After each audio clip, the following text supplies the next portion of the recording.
Michelle Mone is an absolutely extraordinary figure. She went on a version of I'm a Celebrity. She launched an underwear line. She then went on to launch weight loss pills. She then launched her own cryptocurrency. You might have thought, on the basis of that track record, you might be a little bit worried about this particular businesswoman. But over to you then on the next stage of this saga. Welcome to the Restispolitics with me, Alastair Campbell. With me, Rory Stewart. And Rory, I think we should go half domestic, half overseas. Domestic, I think it'd be good to focus on standards in public life. I don't know if you managed to catch Michelle Mone yesterday on the BBC. Mesmerizing stuff. I'm talking to you from Utah. Yeah. But even here in Utah, we were able to catch up on that astonishing interview. Very good. So we'll talk about that. We'll talk also about the media in the light of the Prince Harry judgment and Piers Morgan's rather bizarre response to it. And then I think second half, we should look at Mr. Orbán. And not far away from Mr. Orbán, also look at President Vučić, because we've just had the elections in Serbia. And of course, there's, in both those places, there is, it's close to what's happening in Ukraine as well. So how does that sound? Sounds absolutely brilliant. And actually, I think you shared with me a lovely article from the FT on Orbán, which had a winning line from Trump, where he said, "There's a man, Viktor Orbán, out there, one of the strongest leaders in the world, the leader of Turkey," which I think reveals a great deal. That somehow in Trump's mind, Turkey, Hungary, all come together in the new strongman world that he's hoping is going to come to existence. They're all the same. So listen, I'm glad you got to see the Michelle Mone interview. Before she'd even got to the bit where she admitted that she was a liar, Prince Andrew was already trending on Twitter. Amazing. Can I just quickly do a little explainer on Michelle Mone? So Michelle Mone is an absolutely extraordinary figure. I mean, she's somebody, again, who came from an incredibly hard background. She grew up east side of Glasgow. She lost a brother to spina bifida at the age of 8. Her father lost his legs to cancer at 15. She left school with no GCSEs. She had a child as a teenager. But unlike the wonderful interview that we did on leading... That was with Angela Rayner. With Angela Rayner. So in some ways, both of them came from very, very tough backgrounds. But in Michelle Mone's case, what she then did with her life is to essentially build a business reputation, partly out of celebrity TV shows. So she went on a version of I'm a Celebrity. She launched an underwear line, and she was an absolute brilliant publicist because she would deliberately hire as her models people who were going to be in the press anyway, and then she could use the photographs of them in her underwear to promote them. And her biggest coup on this was that she managed to sack Rod Stewart's partner, Penny Lancaster, who was her underwear model, and replace her with Rod Stewart's ex-wife, Rachel Hunter, thus guaranteeing that every newspaper, in Britain at least, carried pictures of them in her underwear. She then went on to launch weight loss pills. She claimed it had clinical trials, but there were no clinical trials. She later claimed she'd had responses from 60 people, but she lost those responses, so couldn't share them with anyone. She then launched her own cryptocurrency. She tried to build a development in Dubai, funded by Bitcoin. Her cryptocurrency collapsed. And on the basis of this, David Cameron chose to put her into the House of Lords in 2015. Thereby further endearing David Cameron to you as a great statesman. Yeah. And so you might have thought, on the basis of that track record, you might be a little bit worried about this particular businesswoman. But over to you then on the next stage of this saga. Well, I think it's pretty remarkable that I haven't seen David Cameron at any point brought into this story or asked about why he put her in the House of Lords. I mean, as you said in relation to Angela Rayner, everybody loves a story where somebody comes from a poor background and makes something of themselves. But at the same time, that doesn't give you a free pass to bypass all the values of decent life.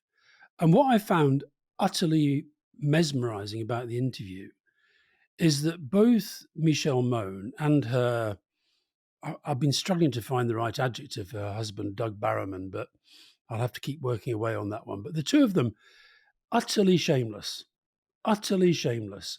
Him sort of sitting there saying, well, I'm an entrepreneur and, I saw the opportunity. Her pretending she was doing out of some sort of commitment to public service.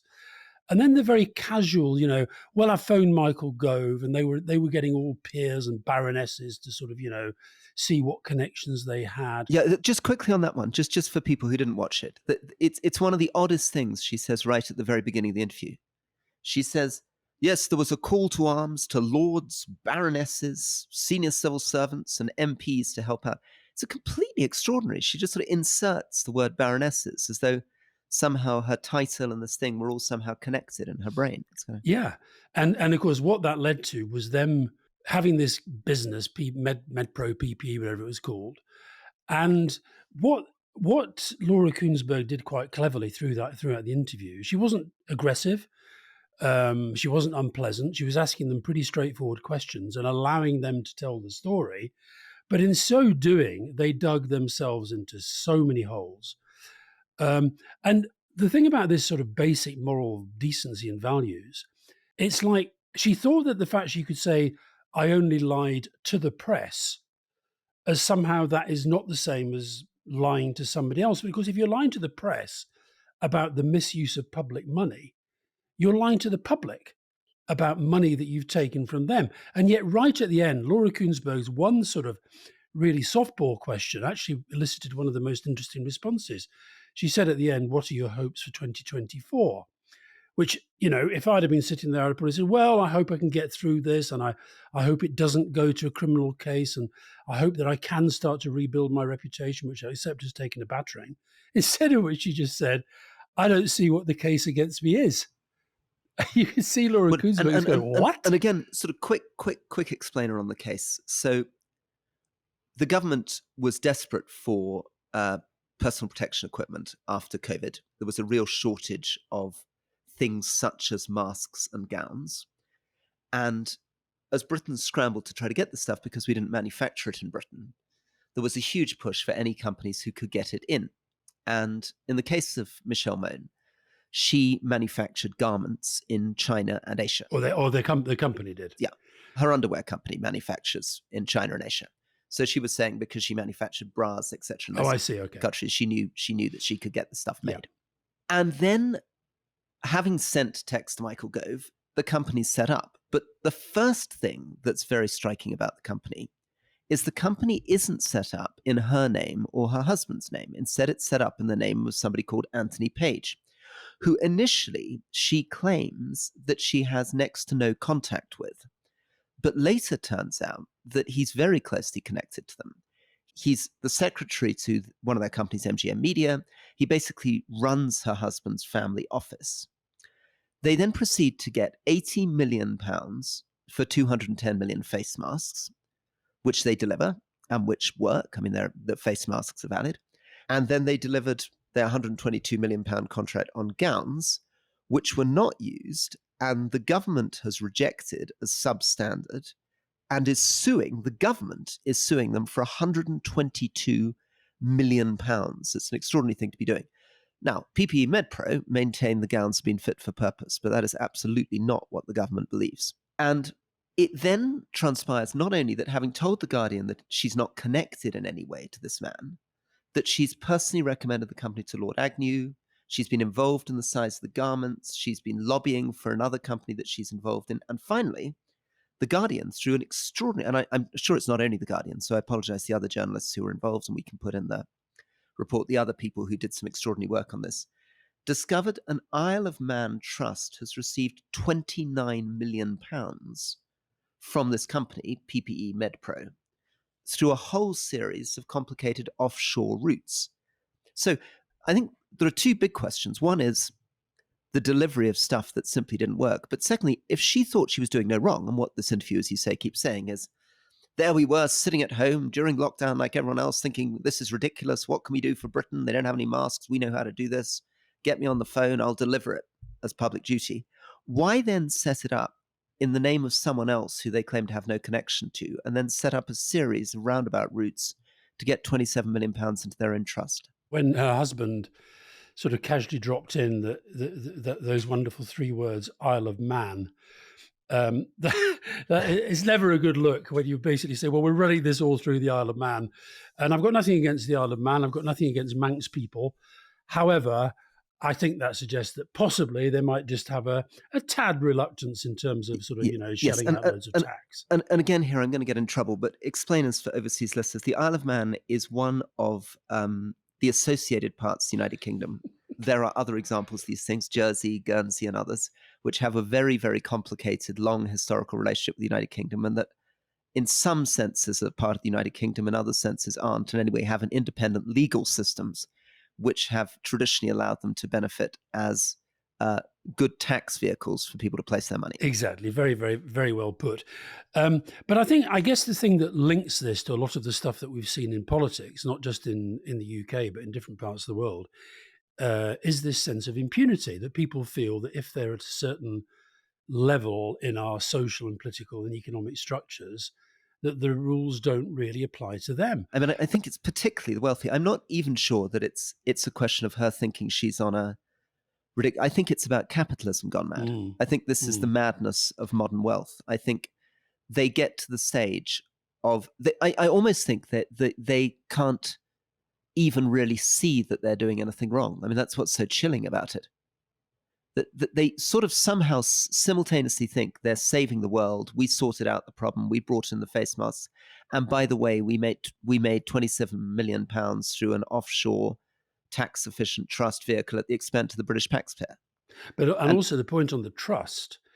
The other reason she got into real difficulty both yesterday and I think will do as this situation unfolds in the courts and so forth, or in the legal process, is that she also denied that she would be a beneficiary from the trust. And she kept saying, she sat there with the husband saying, it's not my money, it's his not money. And then it's not my yacht, it's his yacht, even though the yacht is named Lady M.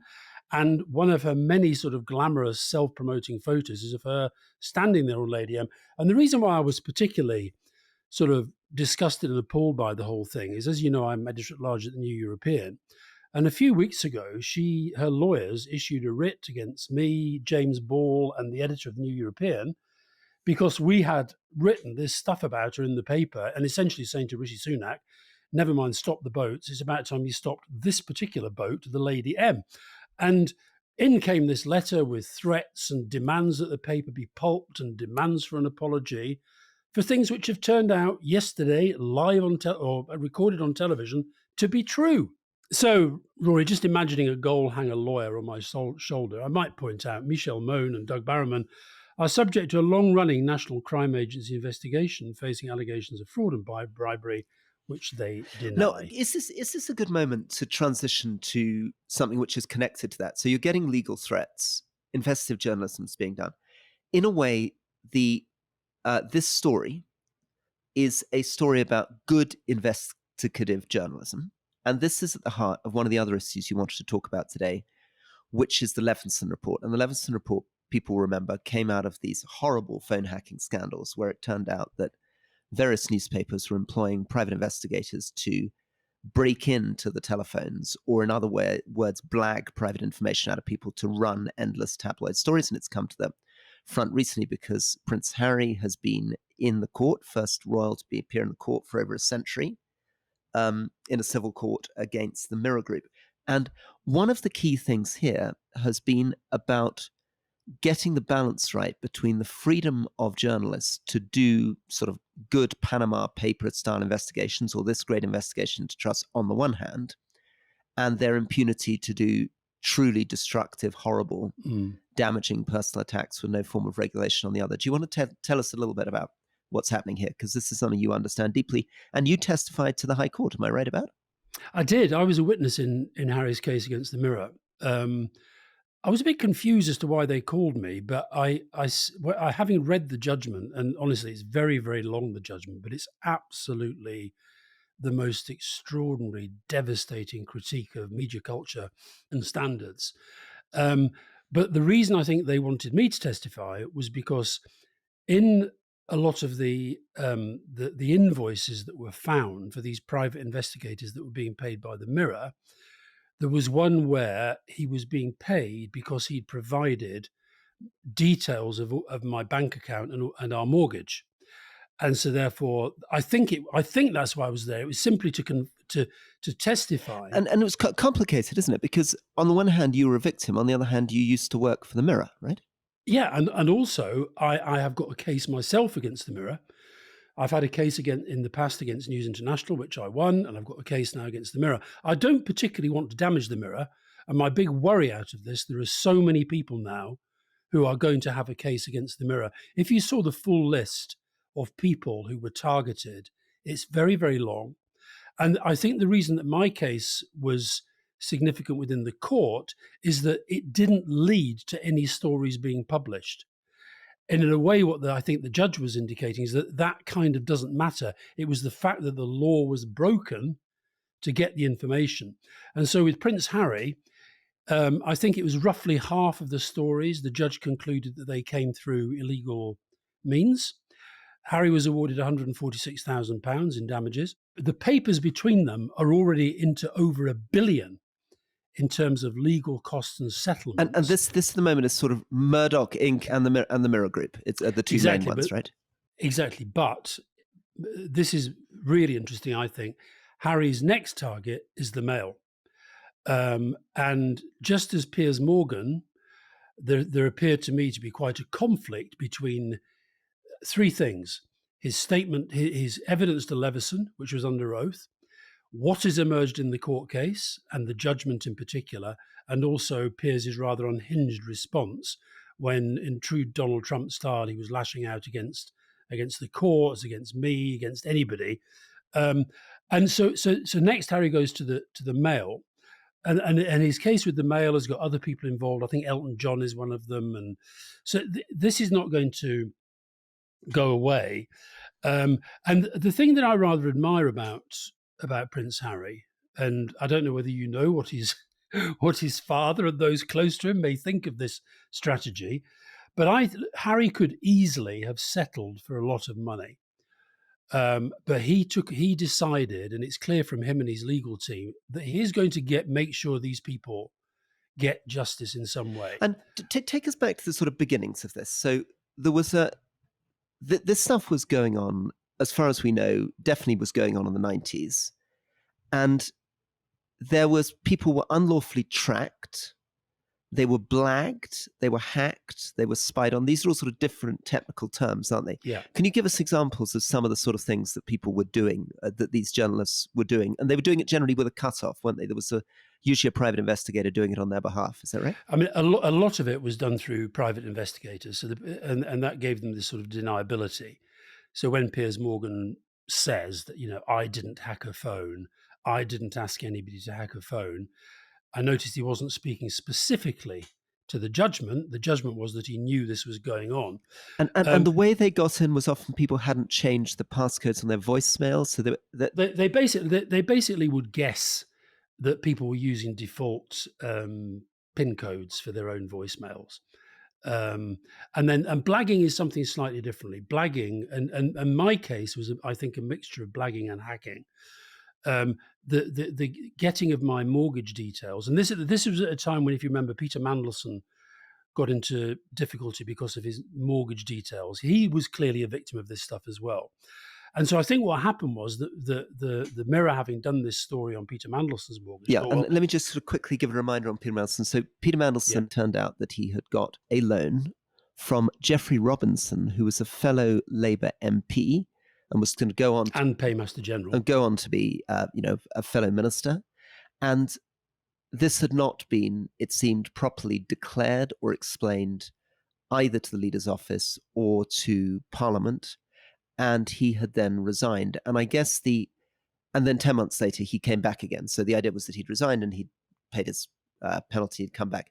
I guess it was the beginning of trying to clarify what people should declare and what they shouldn't. I've become aware since, from gossip, it seems that quite a lot of MPs in the 90s were taking mortgages which they weren't declaring from other wealthier MPs, and that was happening on the Conservative side as well as the Labour side.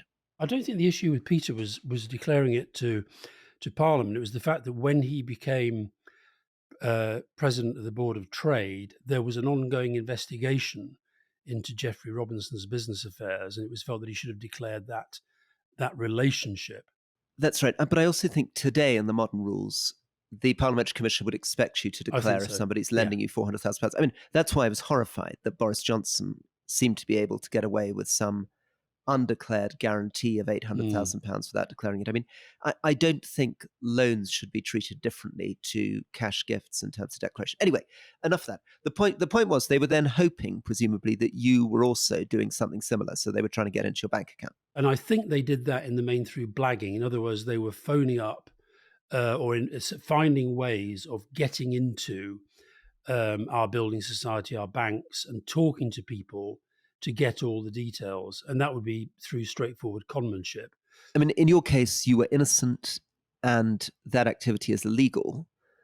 But presumably somebody might say that there's more public interest in trying to work out whether the Downing Street Director of Communications is corrupt than there is in finding out whether Prince Harry is having a row with his girlfriend.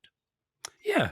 I think had they discovered that there was something untoward about my financial arrangements, then I think they could probably have mounted a public interest defence. But I think what was interesting about the judgment was he seemed to accept that this sort of industrial use of illegal activity was wrong. And what's the other thing, of course, is that I thought it was absolutely fascinating. If you think how keen most of our newspapers normally are to put Prince Harry and Meghan on the front pages, not one single tabloid put the Harry Mirror story on the front. Most of the broadsheets covered it well inside the paper, buried away. The Mail, for example, I noticed they simply quoted Piers Morgan's statement in full. It just said Piers Morgan hit back, quoted the statement in full without any contextualization whatsoever. And of course, they're as I said to you, they're next in line. And I think for most people who've been the victim of this stuff, the Mail is the paper that they feel is probably the most egregious. Whether they have broken the law to the extent that so far it's been revealed the Mirror Group and News International have, I don't know. But I think people will be very, very, very interested by what emerges in the case of Harry against the Mail. And I think the other thing that's, as an outsider, that's so shocking about this is that this activity apparently didn't stop when the Information Commissioner exposed it in 2003. They kept doing it. Didn't stop when a News of World journalist was arrested in 2006. Didn't stop when the cover-up payments were made in 2009. And apparently seems to have continued even beyond the Leveson report in 2011. I'd be amazed if some of them, for example, weren't targeting the lawyers in that case. Which then brings us to Leveson. So Brian Leveson is somebody that I knew and worked with quite closely when I was Justice Secretary. I was a huge admirer of his. I mean, one of the brightest, most thoughtful senior judges. I mean, he was. I remember going to see him in his, I suppose, in the High Court, in his sort of grand judicial chambers, surrounded by books. He gave me a very earnest book on sentencing policy, so I was always full of admiration for him. But his stuff was not fully implemented, and there are two bits to it. There was a section 2 of the Leveson report, which was meant to be going forensically into the detail of what the newspapers were doing, and their corrupt relations with the police, which was dropped by that great figure, Matt Hancock. On behalf of your great hero, Theresa May, let it be on said. behalf of Theresa May, that is true, and Theresa May's government, that is true. Yep. So my bad too, because I was part of that government. And then there's been something called Section 40, which has been floating around. Briefly, Alastair, I've just praised Sir Brian Leveson, but tell us a little bit about what the Leveson inquiry was and how it related to this hacking thing, in case people are confused. The stories about phone hacking have been going on for years, and both the media and the government kept insisting that it was not extensive. It was the occasional rogue reporter, etc. The thing that sent it, the tipping point, was when it was emerged that Millie Dowler, who was a murder victim, that they'd hacked her phone. And I'll sort of remind us what it was that, in the end, made the Millie Dowler case so shocking. Well, it was the fact that put it its most blunt, they were hacking the phone of a dead person. And as a result of some of the things that emerged from that, her parents actually thought she might still be alive. So the inquiry was into the ethics of the press. David Cameron said that as long as they weren't absolutely crazy, that they would implement the proposals. I gave evidence twice, both as a journalist and as a government employee. I thought the report was actually very fair, very measured, very reasonable. It set out plans for a form of regulation, which was the idea that it was some great threat to the freedom of the press. Utter nonsense. But of course, the press decided to attack it for all that they could. And rejects it astonishingly across the board. I mean, people like The Guardian, for example, still steadfastly reject Article 40, which is Article 40 was supposed to say that if you joined the regulator, Yeah. the Leveson recommended regulator, then you would be protected from certain kinds of legal case. So if a wealthy oligarch brought a vicious libel case against you, you would be protected if you belonged to this independent regulator. If you didn't belong to the independent regulator, you wouldn't be protected, and actually potentially you might have to pay the costs even if it turned out that you had won. Section 40 is where the current political issue rests, because Labour have been pretty clear that they've supported this proposal, and also have been pretty clear that IPSO, which is the successor to the Press Complaints Commission, and which is completely a body of the media, by the media. Fewer than 1% of cases get upheld. It takes 6 months to hear a complaint. It's an absolutely useless body, which is exactly what the press want. And Labour's always been clear that that's not good enough. But in recent days, they've indicated that the government who have pledged to repeal Section 40, that Labour are not going to undo that. Now, as it happens, I think it's a very, very badly drafted piece of legislation. But the point is, I will be very angry if Labour simply go along with the Tories in dropping it, as opposed to coming up with something that does incentivise newspapers to join up to a genuinely independent regulator, which would have, and of course, what they'll do is they will say it's a threat to the freedom of the press, blah, blah, blah, blah, blah, blah. Utter nonsense. Is the thing that this thing about cost, it's not about oligarchs. It's about the fact that for most people who suddenly get caught up in media intrusion, so-called quotes, ordinary people, the costs can be very, very, very high. So the thinking behind Section 40 was that they wouldn't necessarily have to put themselves at that risk. So if I was traduced by the media, I could Yeah. take a case without running the risk that I would bankrupt my family if I lost. Yeah, correct. But if they'd signed up to the independent regulator, the papers signed up to the independent regulator, they wouldn't be bankrupt either. Presumably because the independent regulator would say, okay, we regulate this newspaper, we think it's fair enough, we'll provide some kind of insurance for both sides for these kinds of cases. And there'll be some sort of redress. Yeah. And the reason I worry about this from Labour's perspective, if you and I did an event at the Albert Hall last week, and if you remember, one of the, I think, most positively received parts of the stuff that I was saying was when I ran out my idea for how Keir Starmer could campaign about the restoration of standards in public life.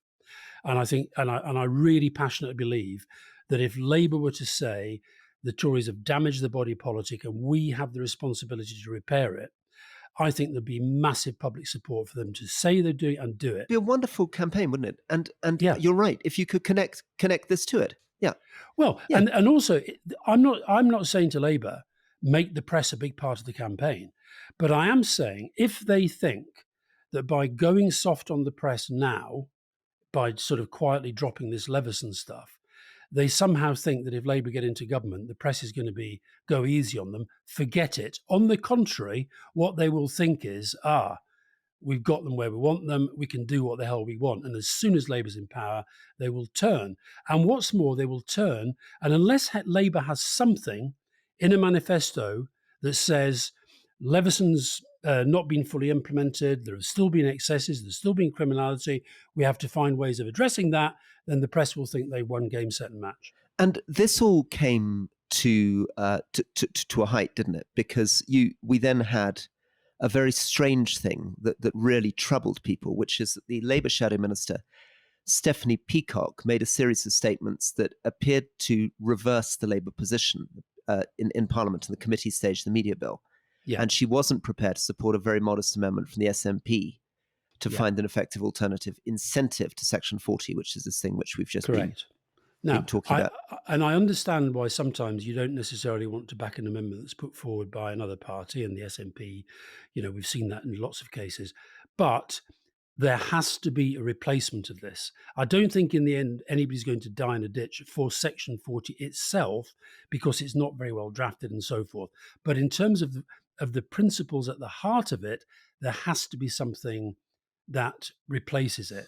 And which the SNP, to be fair to them, this is the first and only time I've ever praised the SNP on this, but I think their amendment was about finding an effective alternative to Section 40. Exactly. And I think George Eustace, who's formerly David Cameron's press secretary, went on to be a cabinet minister. I think he's trying to do something as well. But, I worry that this is Labour. They sort of, they've got this, let's shrink the target. Okay. So you can, the barnacles, get the barnacles off the boat, don't get attacked, which is fine. I understand that. Explain your metaphor, shrink the target, get the barnacles off the boat. What does that mean in practice? Sorry. Well, shrinking the target means give your opponents less to attack you over. Opponents in this case being many of the newspapers. And in this case, don't put out too many policies, because if you've got too many policies in public, there's too many bits they can attack. Yeah. Now, where I get that on one level. However, I sometimes feel that the people running Labour's campaign, I know you think it's me, but this is proof that it's not.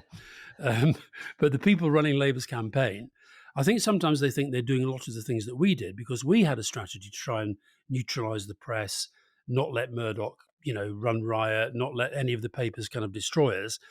But we also had, alongside that, major campaigns which were being attacked by the press all the time. Minimum wage, New Deal, Section 28 and gay rights, Scottish Parliament. These were being attacked. And what's more, we were welcoming the attacks because that allowed us to ventilate the difference between us and the Tories. What I worry about a strategy where you're saying, let's shrink the target, give them less to attack us on, is that essentially that's what's leading to this problem of people saying, I don't really know what Labour stand for. And so I'm not saying, by the way, put a post-Leveson media strategy at the centrepiece of their campaign. Far from it. I am saying that I think one of Keir Starmer's strengths is that he's honest, he's serious, he's Mr. Rule of Law.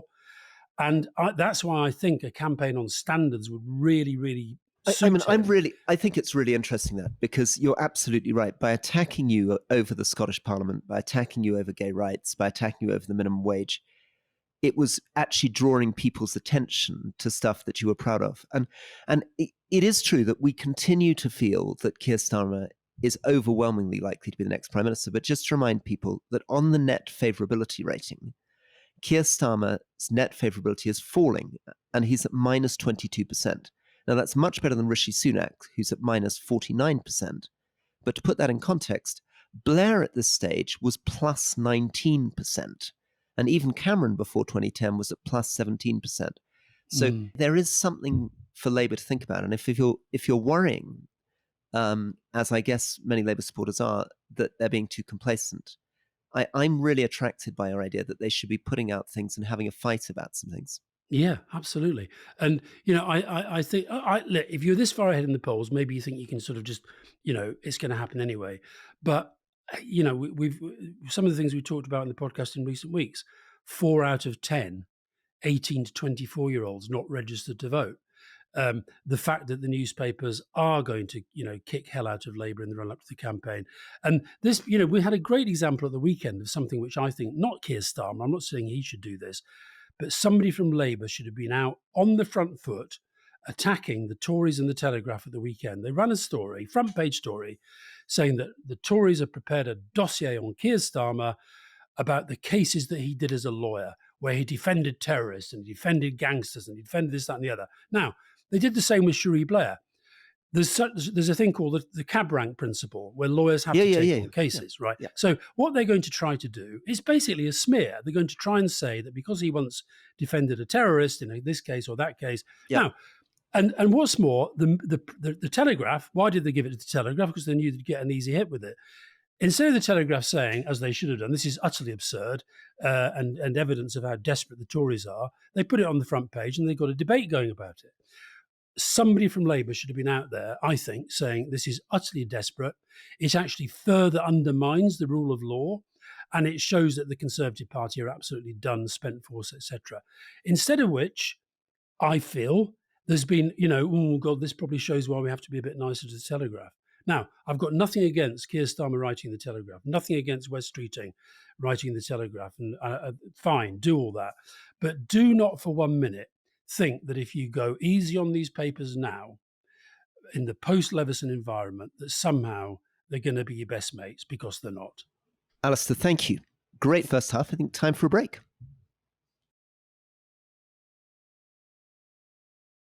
So, Viktor Orbán. Viktor Orbán. Well, we began with this extraordinary quote from Donald Trump, where he referred to him as one of the strongest leaders in the world, the leader of Turkey. But it is part of a much bigger general picture, which is that for Orbán, the Prime Minister of Hungary, it's absolutely read that what he's doing is waiting for a world in which Trump wins in the United States, in which Putin triumphs in Ukraine, and in which his general vision that he's had for decades now, that democracy is failing and that strong men are going to lead the world, will triumph. And of course, there's lots of things that give him confidence in this analysis, because what we can actually see, if you look at the world from the perspective of Viktor Orbán, and just as if anybody wants a deeper understanding of Viktor Orbán, you cannot do better than read the extraordinary book by Anne Applebaum that really gets into the depths of the way in which he has undermined the media, the political parties, the judiciary in Hungary, and created a sort of one-party state in the middle of the European Union. But his story would be that the old liberal world order of the 90s has crumbled, and that all the evidence, really since 2014, is that we're now entering a much more anti-democratic age, an age of strongmen. Anyway, over to you. Well, you said it within that he's always had this same worldview, but actually, if you think about his first term as prime minister, so you regularly hear on the media Orbán, who's been prime minister of Hungary since 2010, but he was actually prime minister from 1998 to 2002 as well, and he then had 8 years in opposition. And in that first term, and this is a guy who became leader of his party, Fidesz, aged 30, prime minister for the first time, aged 35. And the big thing that he did in his first term was to take Hungary into NATO. So he's not always been this kind of Putin-esque figure. No, I mean, even weirder, I think. One of the big things he does is he's got a massive conspiracy theory about George Soros. But I believe that in his younger life, he actually was the beneficiary of a scholarship He was. funded by Soros. He got a scholarship to Pembroke College, Oxford. He did law at a university in Hungary. And then George Soros funded him to go to, or the foundation funded him to go to Pembroke to do political science. And in one of the 5 election campaigns that he's won, George Soros was the figure that he had all over the billboards, and it was basically sort of playing into anti-Semitic tropes. He's got a billboard. He hasn't got a campaign on at the moment. He hasn't got an election. But here's a question for you, Rory. If you went to Hungary today, which political figure would you see on billboards around Hungary put there by Viktor Orbán as an enemy? Gosh, I don't know. What's the answer? The answer is Ursula von der Leyen. Ah. And here's another thing for you. When she comes up for will the European Union, will the Council agree to her getting another term, who should be sitting in the chair of the rotating presidency but Hungary? Viktor Orbán. And this is a country of 10 million people. And the reason why we're talking about him today is because in recent days, he first of all surprised some people because he left the room when the other leaders were discussing possible accession to the European Union for Ukraine, which he was strongly opposed to. And he had an opportunity to veto it, didn't? And there was a strong conversation about whether what was going to happen is he was going to try to get concessions on the EU budget in exchange for him not vetoing. Is that right? Correct. Not vetoing the accession of Ukraine to the EU. Instead of which, what happened was that he had breakfast with Olaf Scholz, Chancellor of Germany, and President Macron of France. We don't have much detail about what happened, but as a result, Orbán left the room when the decision was taken. He nonetheless, since then, has pointed out there will be 70 situations, 70 moments in the process towards accession when any one of the 27 countries will be able to veto. And meanwhile, so what happened then was that in Kyiv and around Ukraine, people were celebrating. The European Union says we can start the process, etc., etc., etc. Then the next day, he did use a veto, and this was to stop financial support for Ukraine by the Europeans in January. Now, I think it will still happen. They'll find a way around that. But it does underline just how much he operates within the European Union, almost like a lone figure, because, of course, he's lost his mates from Poland, Donald Tusk having taken over there. But my God, he knows how to play the power game. If you go through his elections, so you mentioned Anne Applebaum's book about how he undermines the media, how he undermines the judiciary, and he completely changed the electoral system so that in his second round, he ended up with almost more than 2/3 of the seats in Parliament, having got 44% of the vote by changing the system, and that meant you could change the constitution. So, and he's been stopped at some points. So, look, he's also, some people think he's a bit of a kleptocrat. That there's a sort of quite a big oligarchical thing going on, very anti-LGBT. And he poses, we talked to him, if you remember, when we interviewed Dom Holland for the leading episode that's coming out on Christmas Day, and we were talking about Christianity and politics, he projects his politics very much as the defense of Christianity against other forces. Yes, he sometimes calls himself the ideological center of the international conservative movement, which means that a lot of the things that we've been talking about, which are the sort of family of beliefs or views which the right is propagating across Europe, of which, of course, the biggest and most central is immigration, which we must talk about in the UK context as well. But he's also links this to LGBTQ issues. So he's tried to drive through some very restrictive laws on LGBTQ and accuse the European Union for basically being a front for the promotion of LGBTQ rights.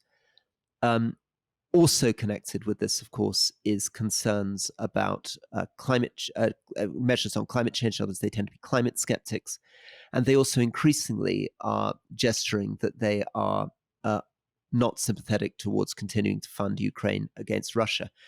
But at the heart of this is very old-fashioned 19th century nationalism. So a couple of quotes from Orbán. He says, this is 2018, "We must state that we do not want to be diverse. We do not want to be mixed.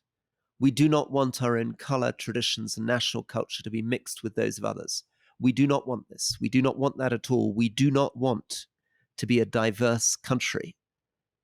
And then he said, "We Hungarians are not a mixed race, and we do not want to become a mixed race." And he's quite fond of promoting the so-called Great Replacement theory. Just tell us what the Great Replacement theory is. Well, essentially that, people like him, white Christians, are going to be replaced by people of color in terms of power and wealth and because of immigration. Yeah.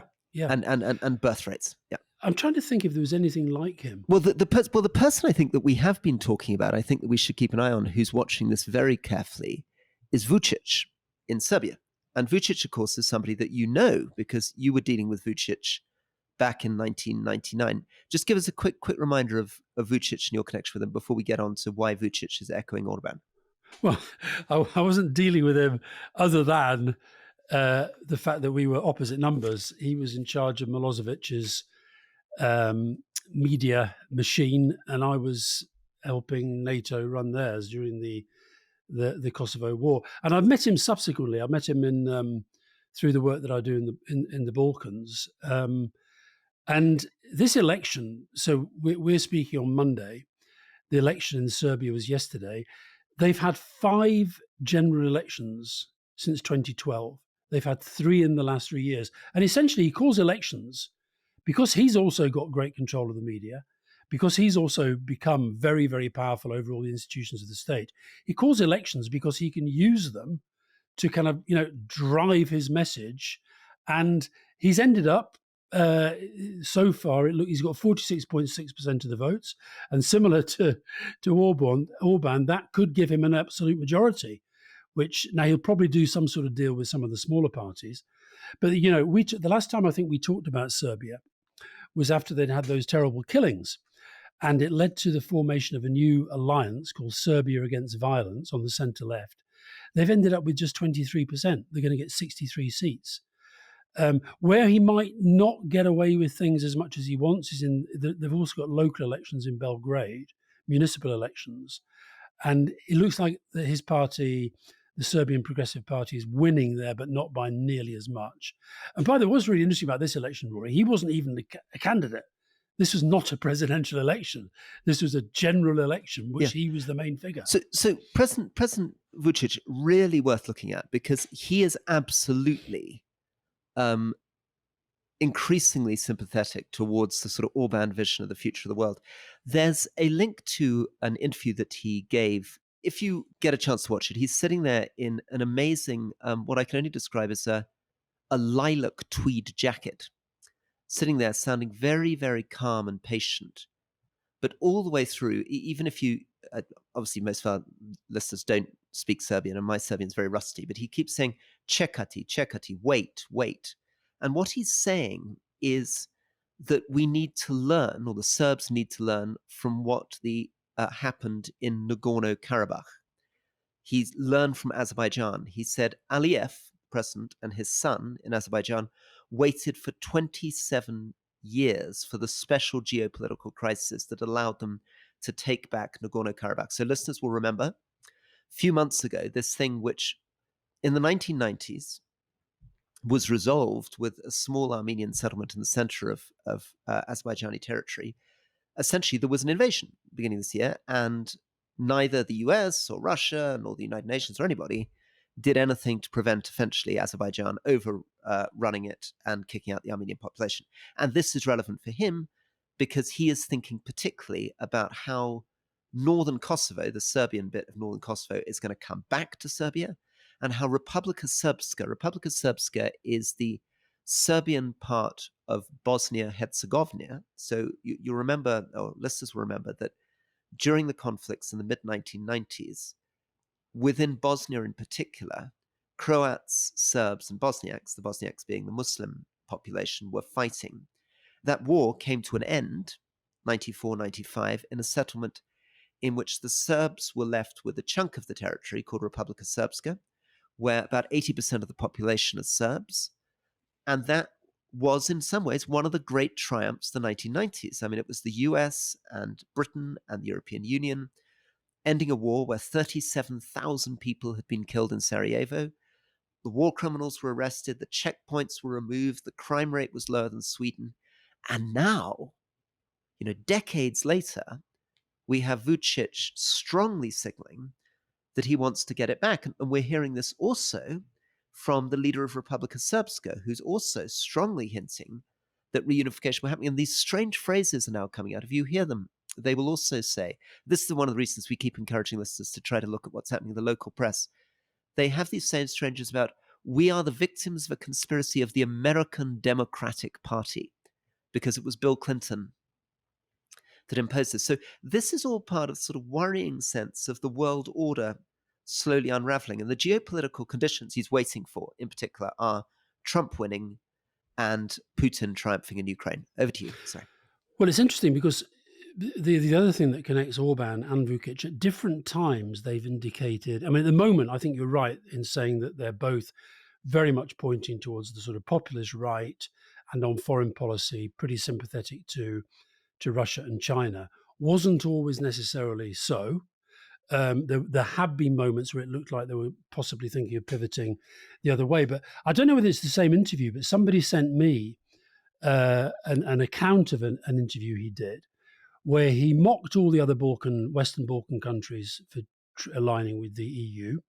He was very mocking of the West. He talked about, he was almost laughing as he was saying, they tried to prevent this human catastrophe in Kosovo during the Milosevic regime.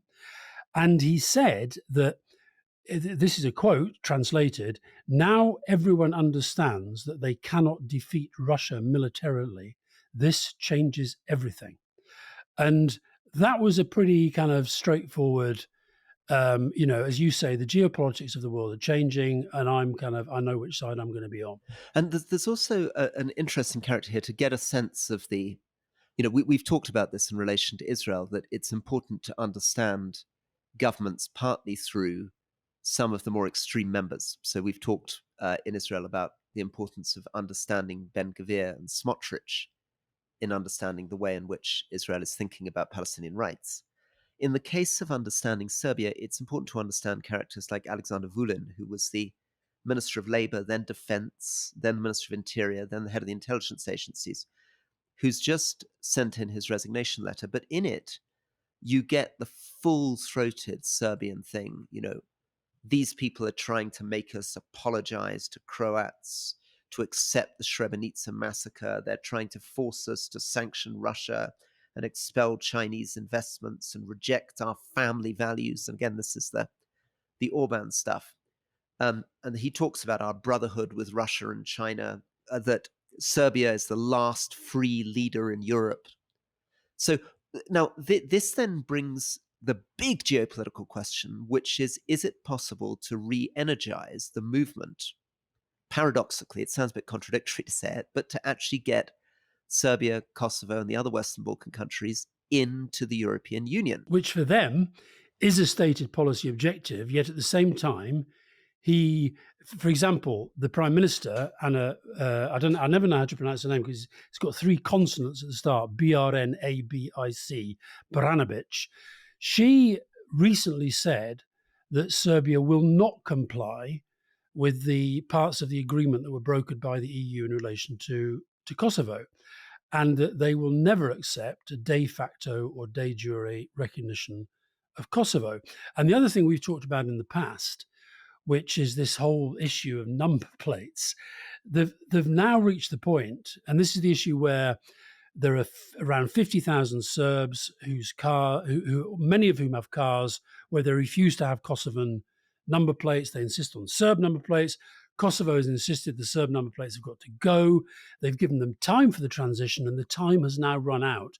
So technically, in law now, the Kosovan police could arrest and fine and even confiscate the cars of Serbs. Now, that will kick off all sorts. And sorry, very quickly, this sounds like a petty issue, but of course it's central to discussions about nationhood, because effectively, from the point of view of the Kosovo government, these Serbs in northern Kosovo are behaving as separatists, behaving as though they lived in Serbia. So I suppose the equivalent in Northern Ireland would be if back in the day when this was very raw, nationalists in Northern Ireland were insisting on going around with Republic of Ireland license plates on their cars.